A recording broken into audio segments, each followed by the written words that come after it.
Imagine a class with 5 students. Some of them are friends with each other. They were having a great time until your evil teacher came. Whenever the education system sees kids having fun, wants to suck it out. And so, the teacher is searching for a way to divide up these students into 2 groups that cuts away as many of the friendships as possible. Just like education systems are broke, the teacher only has 2 classrooms to house these students in. So the problem is, how can the teacher split up the most friendships while dividing the students into 2 groups?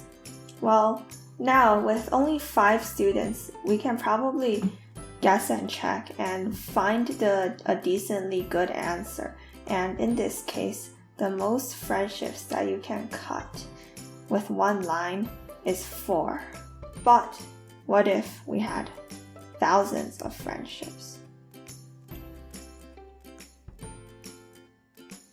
We can't just guess and check that. But the problem is that the size of the network grows exponentially as the number of nodes goes up linearly. When we are at 5 students, we have only 16 different paths that we can possibly try to cut apart these students.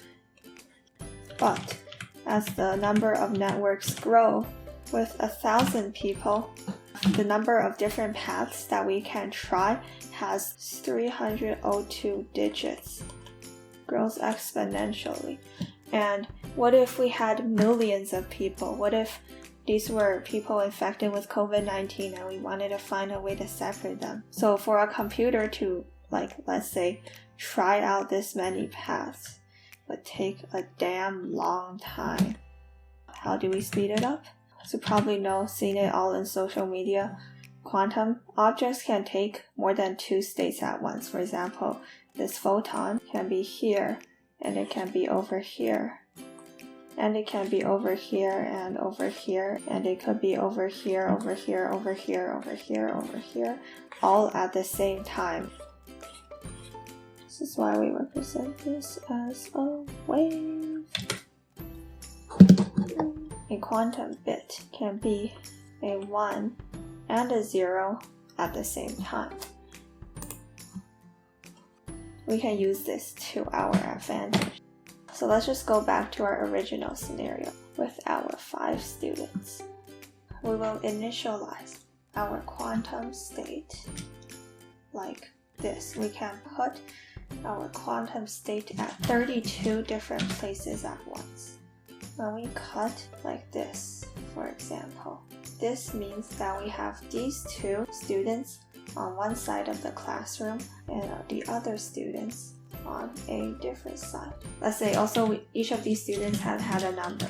So let's say this was student 1, student 2, student 3, student 4, student 5.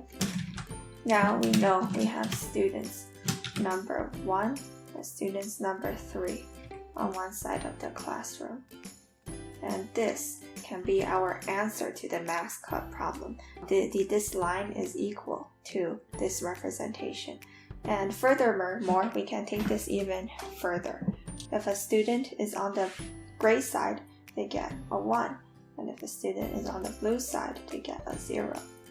Students on the gray side, they get a 1, 0, 0. Now, this is also equal to this representation. And our answer to this problem is 1, 0, 1, 0, 0. And now look at this. This is a binary number. And so we can convert this to a decimal number that is 20. So now the answer to this problem is objectively path number 20. And also, we can say this is 0, 1, 0, 1, 1, and then this would be number 11. Here, option number 11 and option number 20, these will be the correct answers. Just Keep that in mind. Alright, these are the correct answers you want to get to, but we don't know that. But because this quantum state is at all of these locations at once, it can calculate what is the mass cut to each of these locations. So for example, we can know for path number 1, we have number 1 on one side, all the other students are in another room, and this cuts through 2 friendships. So then the score for number 1 would be 2. And then possibility number 2, this in binary will be 0, 0, 0, 1, 0, and that means we split off number 2. We have 2 paths being cut through, that means the score is 2. And then for a classical computer, we will run through each of these possibilities individually, calculate the answer, and see which one has the highest number of paths cut through, right? But with quantum computing, we can calculate the score of each of these 32 possible cuts all at the same time, because a quantum computer is all 32 states at the same time. And then over time, we calculate this once, we get all the possible answers. We know that this one, highest possible answer, these have a score of 4 each. And then over time, then just using good old gradient descent, where the correct answers are higher, this will have a higher score than the previous red line. And so following the cost function, just this quantum computer trying to maximize its score, it will over time deviate to expressing a higher value at the parts that are correct.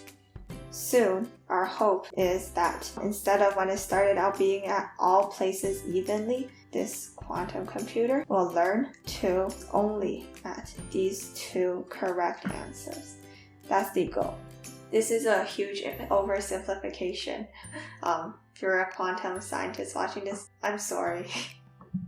Being the nerd that I am, I did just that.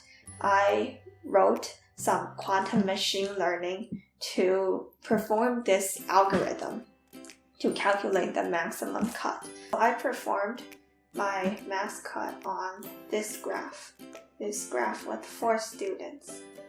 All of this training, you see the cost function going down. We arrived here. And you can see with this graph, right? This graph,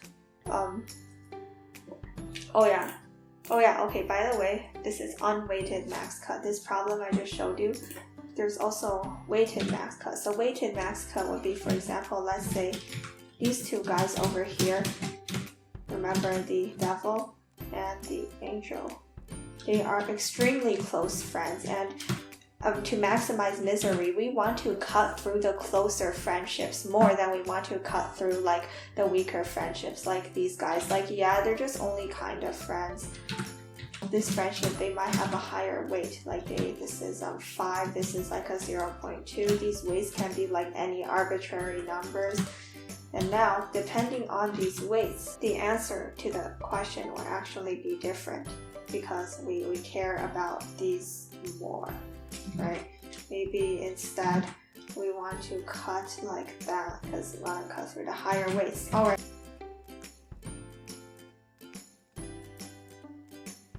But here you see this graph. This graph, these are 4 vertices and these are the weights. And the correct answer is this answer, where you cut through. Yeah, this maximizes the amount cut. And now you see with this, how do we know this is the correct answer? We can verify it ourselves.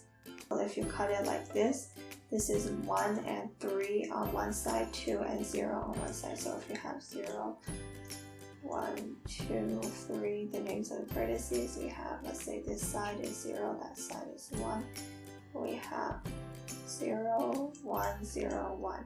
So this would be the number 5, and then 1, 0, 1, 0 will be the number 10. Look at that. That's exactly what we got. This algorithm outputted 0, 1, 0, 1 and 1, 0, 1, 0 have the highest. If you look at this graph, this is a representation of the quantum state that that our quantum algorithm learns to become. It becomes this quantum state from the initial state where all were equal. And then here we also verify. So what does this algorithm do? Okay, you probably don't care about this nerd stuff. Hey, I care about this nerd stuff. Anyway, so are you ready? These are the edges. So this graph is defined by the edges. How do we represent this picture mathematically? These are vertices 0, 1, 2, and 3, right? So let's say, what is this edge? This edge, it connects vertices number 0 and 1. So we can represent it in an array that goes like 0, 1, and then the weight you can see is 0.7, 0.7, and whoops. And then the second edge, this connects vertices 0 and 2. And then this will be 0, 2, weight 2.2, and then so on with all the edges. This is what we entered over here. See 0, 1, 0.7. You can enter any graph and this code should work. Then draw the graph. Declare the quantum functions, some math nerd stuff. We measure the quantum circuit. We define the quantum device, the simulator that we will run our quantum algorithm on. Create the circuit. Some other math functions. Here's the actual machine learning, the cost functions. We calculate the weighted cost, which is not the unweighted cost times weight.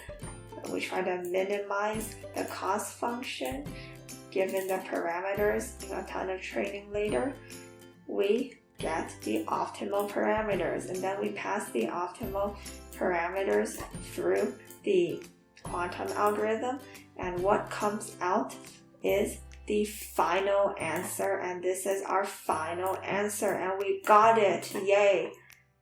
But the problem with this code is that it's full of nerds. Who cares about it, right? If you want to test out this code and you want to verify that this code works, you have to download this code, and then you have to install some like Python nerd. You have to install a bunch of quantum computing Python packages. And who cares to install quantum computing packages just to test out some code? Then you have to like manually change these edges to a different graph, and then you have to run this code. You have to like run, you have to like wait for this stuff to import because Python does be like that.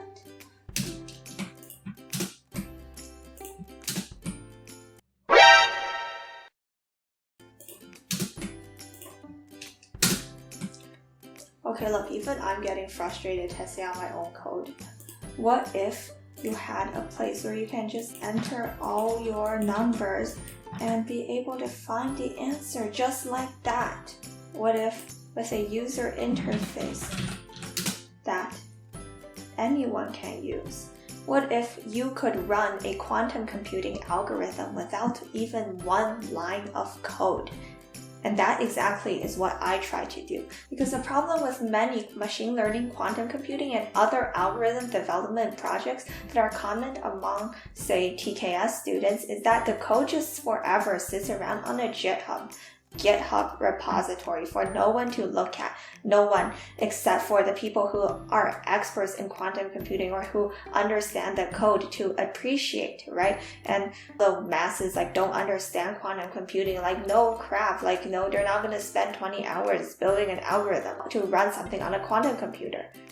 I first heard this problem talked about by Evan Lin after he built a machine learning program to test the sentiment of a sentence.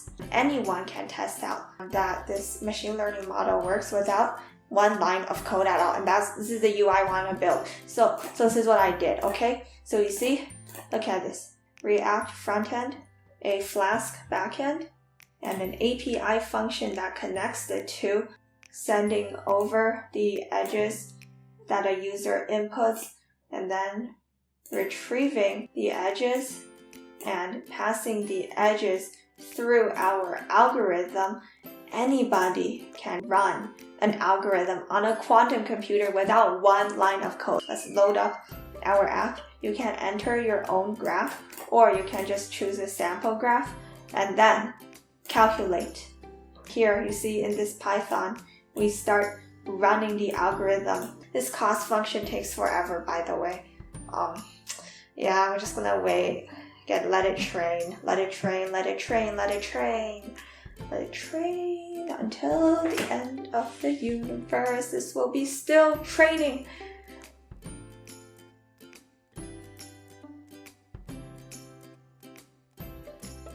It would be nice if we could output this cost function onto this screen, so you're just not just sitting here and waiting for this to train with no indication of progress. But I don't know how to do that. Still training. You can actually visit this web app at this link, and you can run a quantum algorithm on a quantum computer with no code. See? Still training. This is gonna take a long time.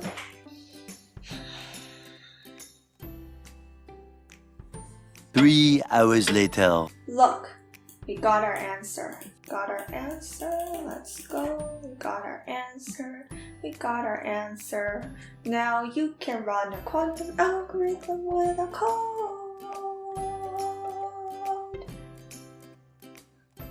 It would also be nice if we could output a graph inside the web app, the visual representation of the graph instead of just this answer with this sequence of ones and zeros as the answer that nobody understands. But I don't know.